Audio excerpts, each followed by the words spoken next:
Cordial saludo, mi nombre es Liris Margarita Moscote Arroyo. Estoy cursando la maestría en Administración Educativa. El día de hoy vamos a analizar un cuadro comparativo que permita observar cada una de las características más importantes del método cualitativo para así identificar cuál representa más ventaja, mejor calidad o cuál es el más completo. Aquí tendremos en cuenta el diseño de la investigación, el origen, las fases técnicas e instrumentos de recolección y el análisis de datos. Iniciamos con el diseño de investigación, etnografía. Tiene su origen en la antropología cultural, Malinowski y Mead, a inicios del siglo XX. Sus fases técnicas e instrumentos de recolección se dan a partir de la observación participante, entrevistas abiertas, diarios de campo. Sus fases son la elección del grupo, inmersión en el contexto y recolección de datos prolongados. El análisis de datos se da a partir del análisis digital y temático, enfocado en comprender las interacciones y discursos y las prácticas de las comunidades en línea. La etnografía virtual tiene su origen en la adaptación de la etnografía a contextos digitales. Surgió en los años 90 con el auge del Internet. Sus fases técnicas e instrumentos de recolección se dan a partir de la recolección de datos en los entornos digitales, como son los foros, las redes sociales, las comunicaciones virtuales. Su técnica se da a partir del análisis de los contenidos en líneas, como son las entrevistas virtuales y la observación digital.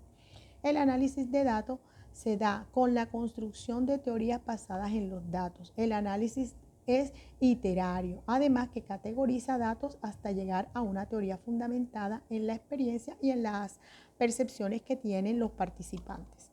La teoría fundamentada tiene su origen en la sociología Gleiser y Strauss. Esto se da en el año de 1967.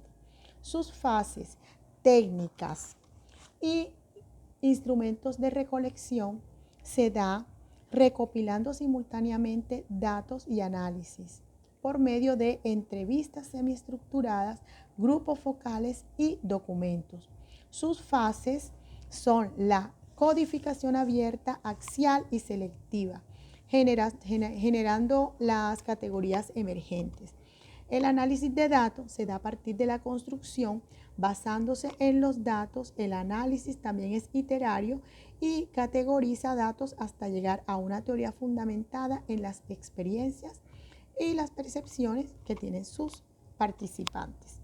La investigación-acción tiene su origen en la pedagogía y las ciencias sociales.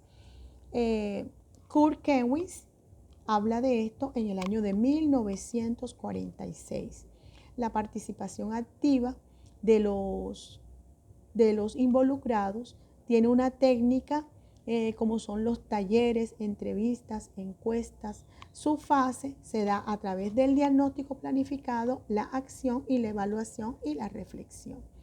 Bien, el análisis es colaborativo, enfocado en la resolución de problemas prácticos y la retroalimentación constante entre la acción y la reflexión.